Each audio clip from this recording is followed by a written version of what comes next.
Hello everyone and welcome to the channel. My name is Kate and today we're going to be discussing all things Bridgerton season 4 because we just had the Bridgerton Valentine's Day event.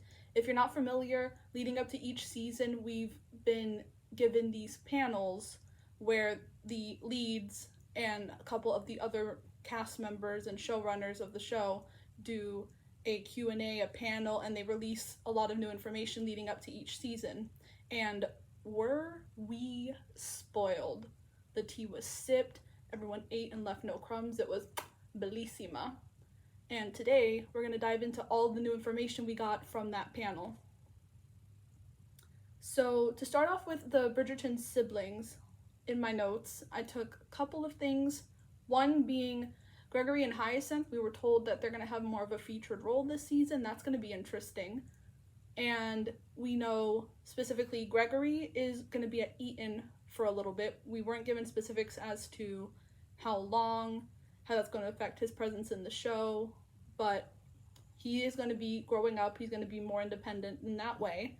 And speaking of Gregory and Hyacinth, we are going to be circling back to the idea that Hyacinth is very eager to debut.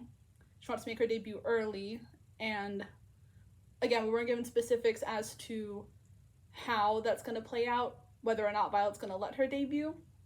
We do know that every season so far, we've had all the Bridgerton female siblings do their debuts, and we don't know if this fourth season is going to continue that tradition, or if it's going to be the rest of the debutantes and Hyacinth's going to wish she was one of them, but we do know that the fact that she wants to be in society is going to be at the forefront.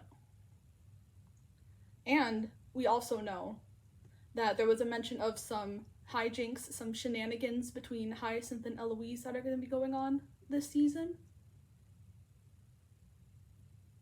Who's to say what's going to happen? We'll find out. And speaking of Eloise, so she seems to be back. We don't know how long she's going to be back from Scotland, if it's for good. I assume that it's going to be at least for the length of the on season. And we know that she left with her idea, her mission to make a change in the world. She wanted to explore the world in order to make an impact, and she wanted to go to Scotland to do that, to explore some of the world. And it looks like we see her back in full form. We've seen a couple of things about her and Penn, her and Benedict, and we'll see how those relationships have changed in the interim and now that she's back. And in terms of new friendships, we were also told that she has a certain kinship with Sophie. So whether or not that's going to be the entirety of her working at Bridgerton House and then after, or if it's going to be just the parts where Eloise is back and forth from Scotland, we weren't given the details on that, but we know that there is going to be some scenes with them showing that they connect, so that's going to be exciting. It's going to be really good to see Sophie be a part of the family and connect with all the Bridgertons to show that she is a part of the family, especially when we're going to have that transition of her working for them to being a part of the family, so that's going to be really interesting. And with mentioning Scotland, we also have to talk about Fran and John. So with Francesca and John moving to their primary estate in Scotland, we do see them, we've seen parts of them in their attire for the masquerade ball, so we know they are going to be there for at least part of the on season. Same thing with Eloise, we don't know how long though, we just know that they are at least at the masquerade ball. And we're obviously going to get to see them develop more as a couple, so that's going to be exciting. And the thing that I noticed, or I could be missing it, there was no Michaela in the trailer. We're going to talk about the trailer in full form later, but I didn't see any Michaela. So I have all these questions about how much of Scotland are we going to get? How much of John and Francesca's relationship are we going to get? And where does Michaela play into all this? Is she returning for the on season with them? We don't know. And the other thing we don't know, so every season so far, the very end of the season has always had some sort of tease as to who the next leading Bridgerton's going to be. So at the end of season 1, Anthony talked about finally wanting to have a wife. At the end of season 2, Colin's the one that leads the Pall Mall game and switches the color of his mallet. And at the end of season 3, we hear the conversation with Benedict and Eloise about going to the masquerade ball, which was the center point of the beginning of the book and going to be the center point of this season. And what concerns me is I feel like one of two things is going to happen, because as of right now, it's likely that it's going to either be Francesca's season next or Eloise's season next. And what that means is we are either going to get possibly a lead up to John's death or Marina's. And I don't know if this is going to be on screen or not. We have no information about this, but based on the books, if one of their seasons is coming, there's the possibility that there's going to be a death. So we have to see Francesca and John's relationship build, and we have to see, possibly if it is Eloise's season, we have to see her starting her correspondence with Philip. So either one or two of those things are going to be happening, and it's likely that we're going to have to wait and see how much of John and Francesca's relationship, as well as their dynamic with Michaela, is going to develop, and how that's going to be different from the book, and where the position of Eloise wanting to make a change in society, how that could possibly correlate to her correspondence with Philip. We don't know. But someone might die, and I'm not ready. I'm not emotionally ready, let me tell you. And now, okay, let's talk about some of the other people, the other adult characters. So first, we got some information about the Queen. We were told that there's going to be a lot of changing dynamics and roles for her this season. We know that she got a couple of new places to be, like, set-wise, so that's going to be interesting for her. And we also, we'll talk about the whole trailer later, we've seen a new relationship that's formed between her and Penelope, because she revealed her identity at the end of last season of her being Whistledown. And that relationship is going to be one of those new dynamics that's going to be taking place.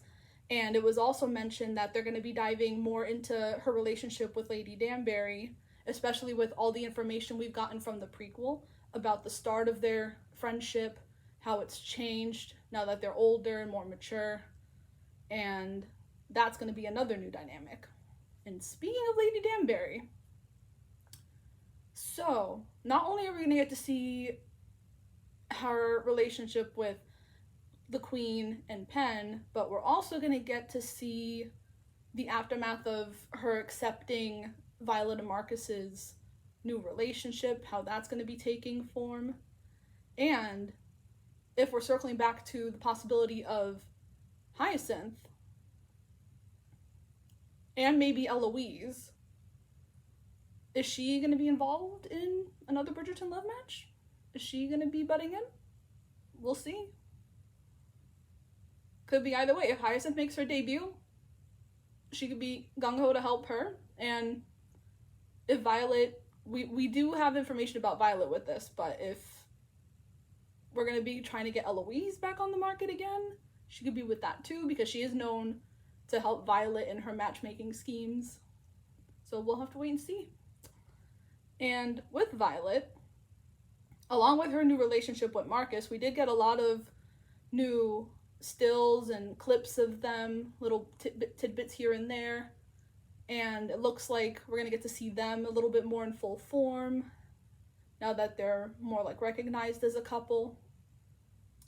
And we were also told in the panel that because, Colin's married off, Francesca's married off, Eloise, she's kind of next in line again. And they said that at Francesca's wedding, she would be back in her clutches again. And that was hinted at again in the panel. So we're going to see how she puts her back in the hot seat, see how she makes her act at these balls. If she is staying for the entire season, we'll have to see. And we're also going to have to see how she is with not only her new relationship, but the fact that all her children seem to be leaving because Daphne and the Duke are at their estates. We have Anthony and Kate. We'll get to them, don't worry. They're married now with their kid back from India. Colin and Penn are married. And Francesca is back and forth from Scotland, and Eloise was too. She might be back, we don't know. And as we mentioned, Gregory's going to be at Eton. And so really the only two people there right now are going to be Hyacinth full-time, with maybe some focus on her and the fact that she wants to debut, we'll see.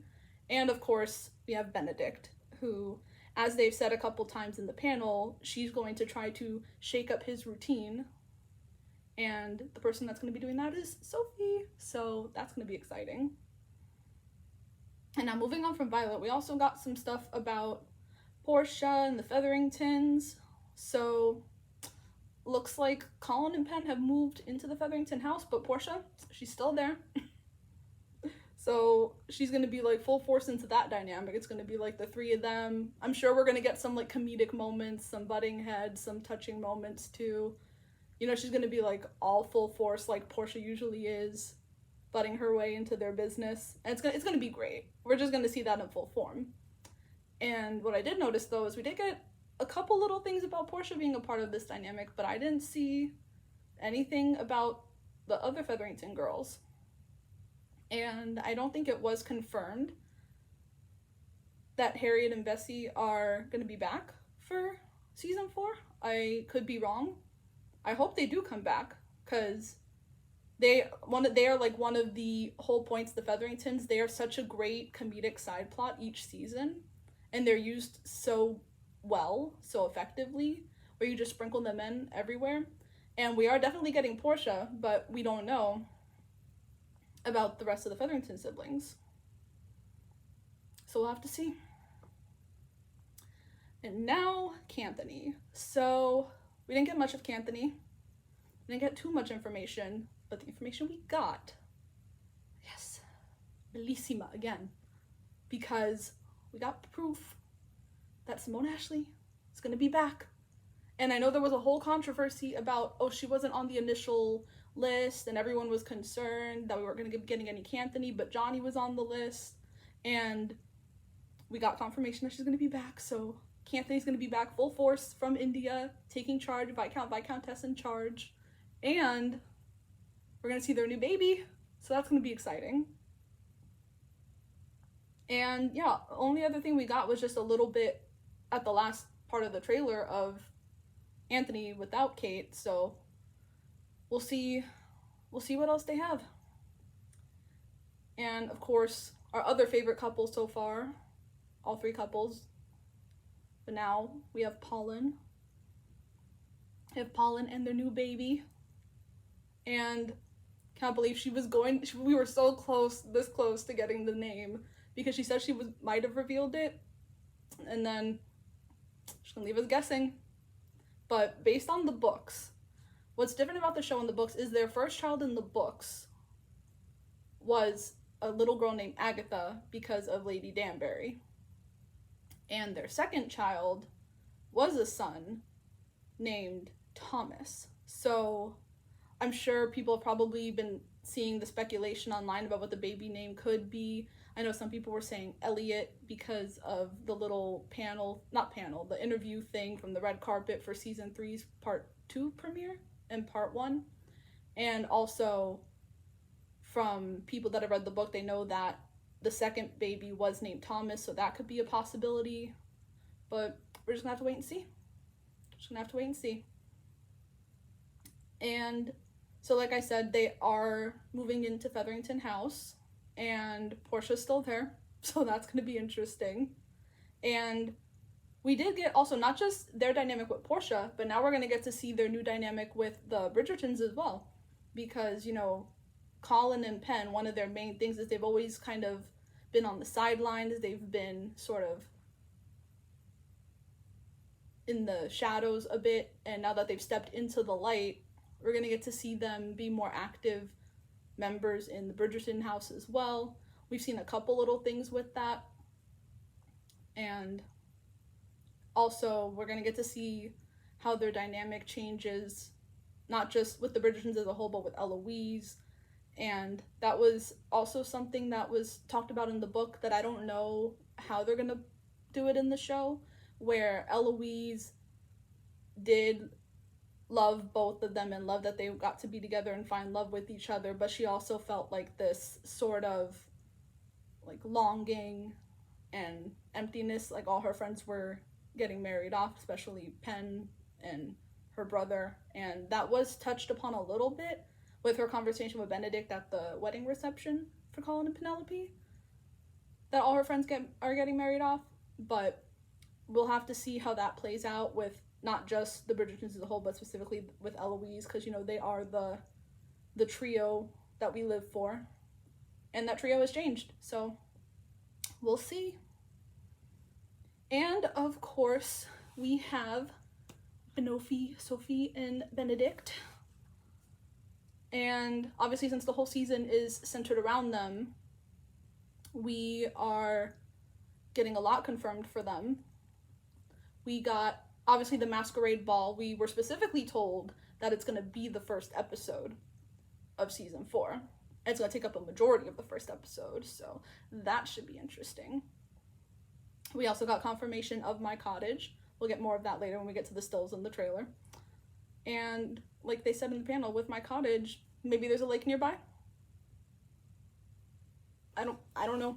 Maybe there's a lake nearby. And I believe it was, so on the red carpet part of the Valentine's Day event, they did a word association thing. I could be mistaken. And one of the things that was confirmed with that was the staircase scenes from the book. If you know, you know. And something that was not confirmed specifically from the book, but confirmed that's going to be different from the show, is a kite scene, and that it was the first scene that the two of them apparently filmed together, they had mentioned. So I don't know, maybe they meet in the park or something. We're gonna find out. It's new, it's gonna be exciting.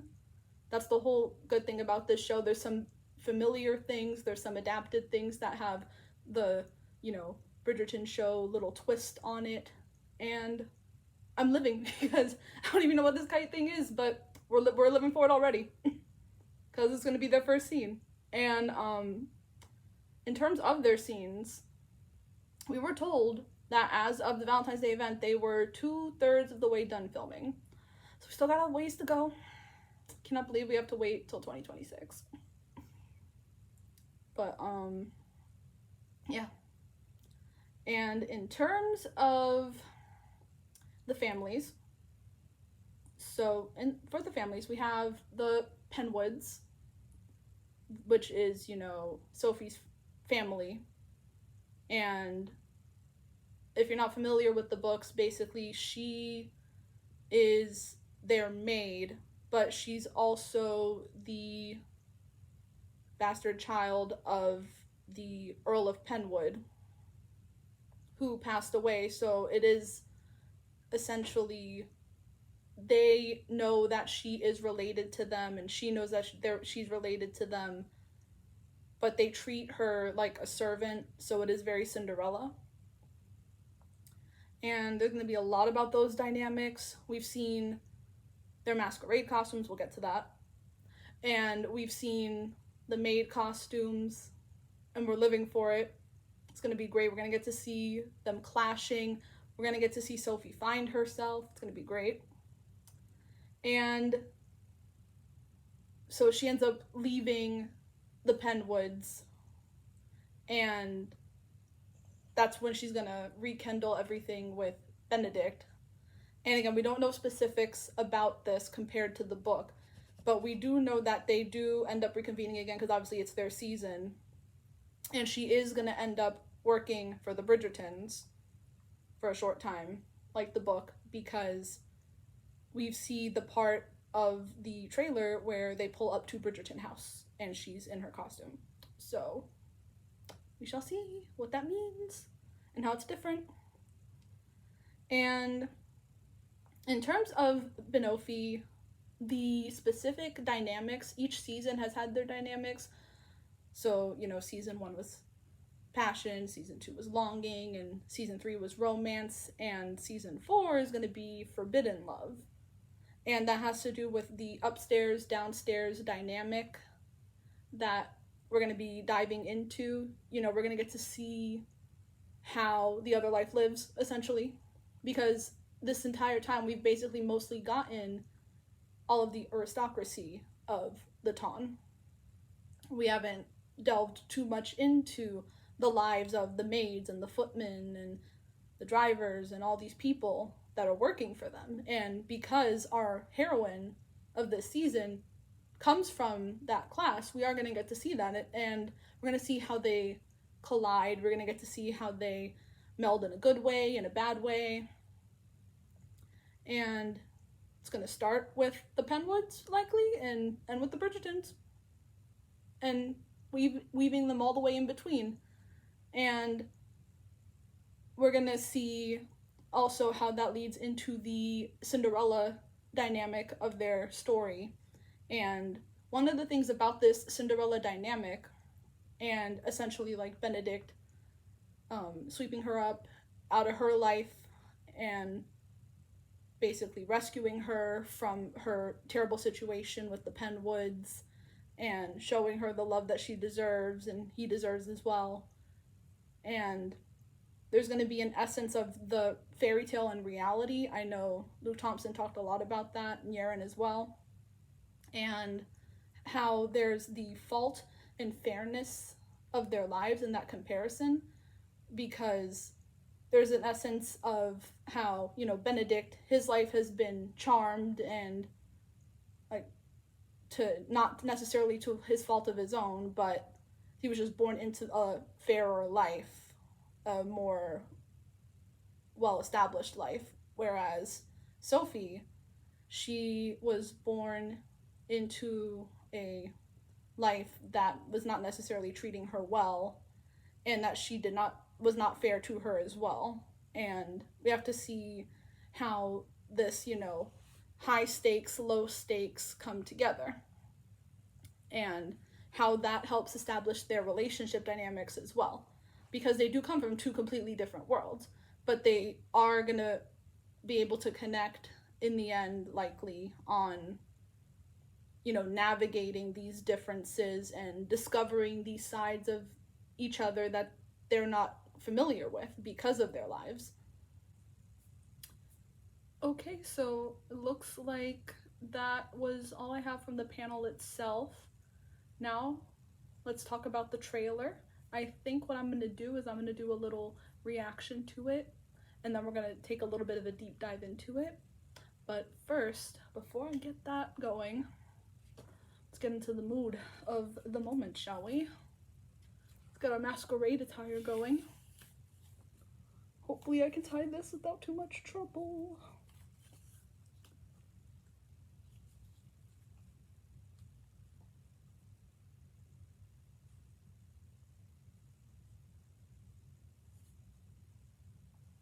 Alrighty.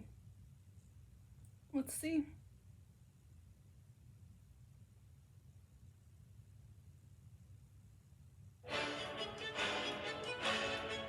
Absolutely. Well, we begin another season. Period. We love the horses. Welcome to the set of Bridgerton, season 4. Yes. Bridgerton! Benedict and Eloise, yes. Go to Portia, go to Ben. Yes, Queen Serve. Violet, period. It is a spectacular night. Period, again. I don't know who that is. Yes, Queen and Pen. Oh, literally sipping the tea. How dare they? But also... Oh my god. I will not tell my mother. Yes. Oh, they're at the house, right? Yes, period. Anthony. Welcome back. Absolutely. Absolutely. Alrighty. I take this off. Okay. So, a couple things. So, I know I mentioned specifically the pulling up to the Bridgerton house part of the trailer. And, you know, like, he's in his getup and she's in her maid's costume, it looks like. And what I'm guessing is because they are likely going to be spending a lot of time at my cottage, which was confirmed. So what I'm thinking is, could them going to Bridgerton house be the end of part 1? And then, like, the next part is her working for the Bridgertons? Either way, the fact that, like, he brought her to Bridgerton house and, you know, we see, based on the outfits, it looks like that's what's going on. And kind of backtracking a bit, Penelope dancing in the garden, the lady in silver, I live. I see the vision so clearly. Like, I know there's going to be a lot of differences from the book based on, like, what's already happened and the fact that they've switched seasons and everything, but I'm still living. Oh my god. And just the way they were dancing and he held her hand like that. I live. And then we get my cottage. We saw the candle. You know, it's the dark, stormy night. They pull up to my cottage. And then the part where it's raining and they're standing there. All I can say is, hello, nurse. And I live so much. Oh my god, it's gonna be so good. Oh my god. Yeah, so if you're not familiar with the books, basically the two of them go to my cottage in the book, and Benedict rescues her from a precarious situation. I'm not going to get too much into it.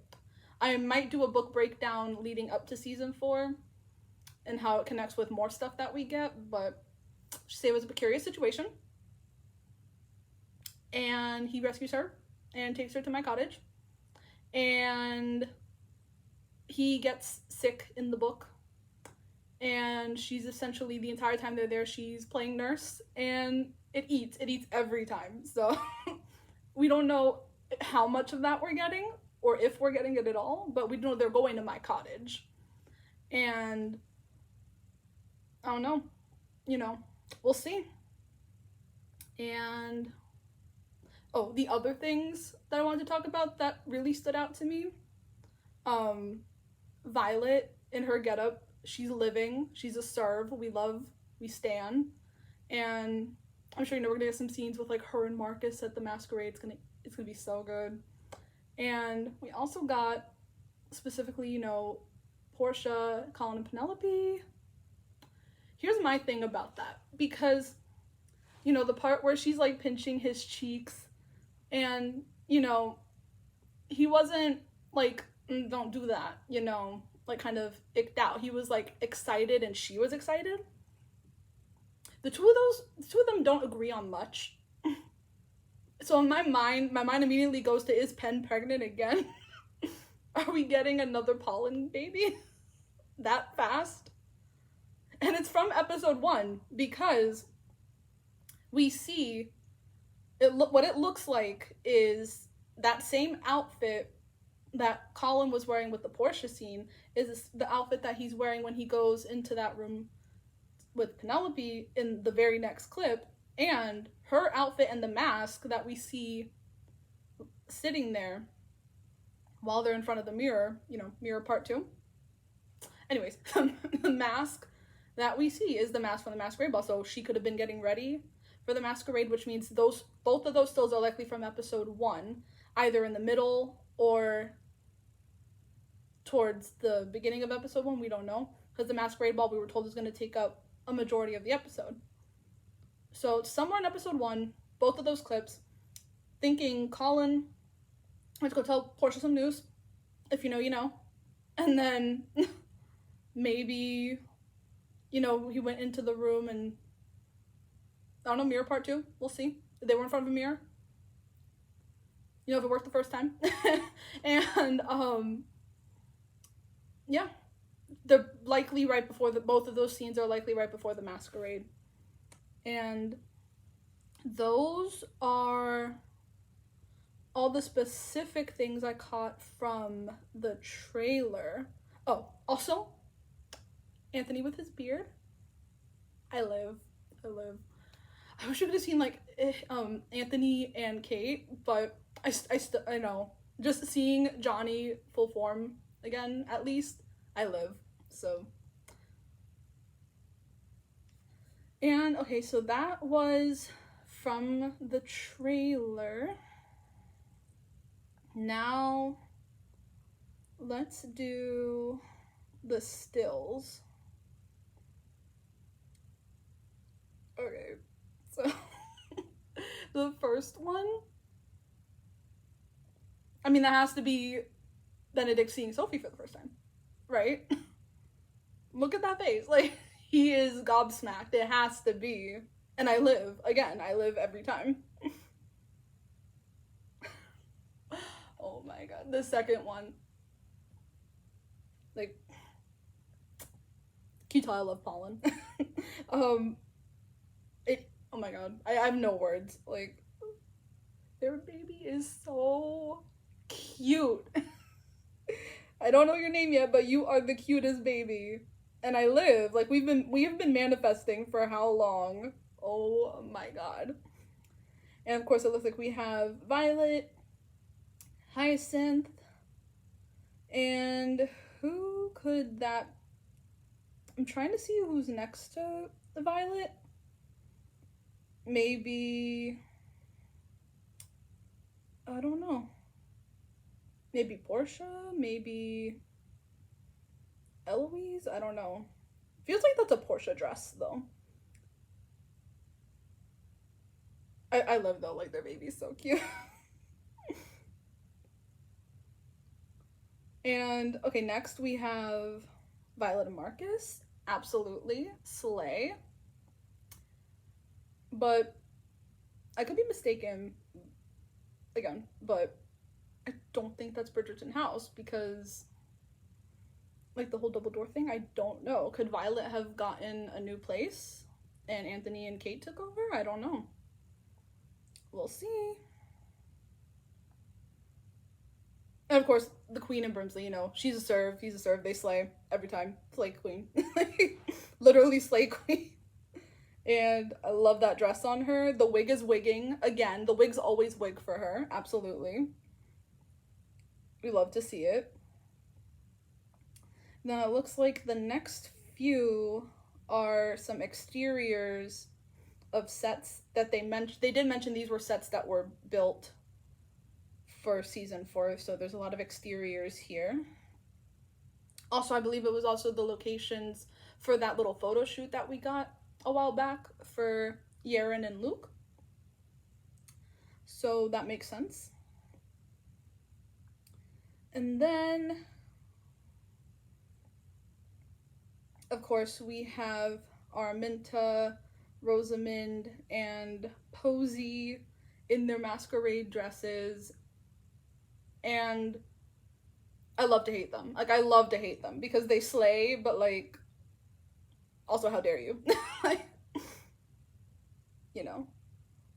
And the thing I noticed is, so in the books, again, we do not have confirmation on any of these specifics, but in the books we were talking about, I believe, how, like, Rosamund was supposed to be Marie Antoinette and Posey was supposed to have, like, mermaid influence, and I can kind of see, like, that kind of seashell looking fan.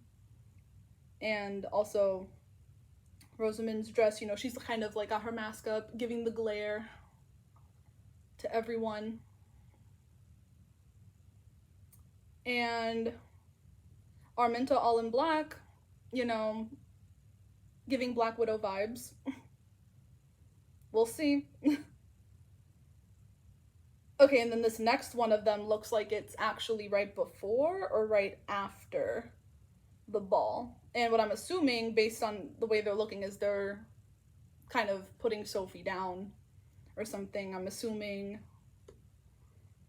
they're looking at Sophie and has something to do with her either not going to the ball or right after the ball. We'll see. And then, okay, so we got more of the downstairs, more of the servants. You know, we're gonna get that tea. We're gonna see what goes on there. They slay. Footman John, Celia, Mrs. Wilson, absolutely. And then, okay, so this one looks like the Penwoods, and that's interesting. Okay.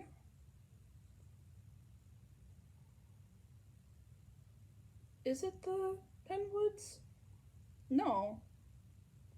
No, that's the Bridgerton house. Because it's the same colors, too. We'll see. And then, of course, Portia and Varley. Where would we be without Portia and Varley? Absolutely. Gotta have more neon green, you know. What can I say?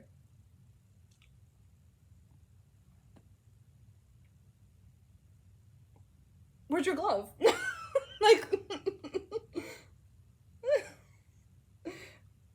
where's your glove? That's all I can say. If you know, you know. If you know, you know. And then we will all know. Like, I might be doing a book breakdown before season 4, leading up to season 4. But oh my god, it's gonna be so good. And yeah, you know, dancing in the garden, getting a little frisky, you know, Lady in Silver. And then this next one, she kind of looks, I know it's still the masquerade, still in the garden. I'm thinking it's probably going to be, because she looks sad, might have to do with probably the fact that, like, you know, she thinks it's like her one night to do all this. And, you know, the fairness of her life and all that.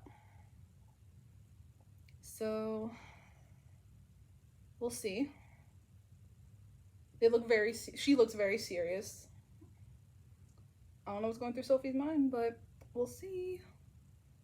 And then, I believe, the last one is my cottage. You know, it is everything we wanted and more. What can I say? It's serving. Looks more like a mansion, but it's still serving. And we're gonna be spending a lot of time in my cottage. Yeah. Cannot wait. So with that, looks like we've covered everything we got from the Valentine's Day event. And we were so blessed. What can I say? What can I say?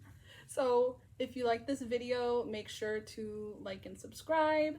And be on the lookout for more Bridgerton content in the future. And thank you.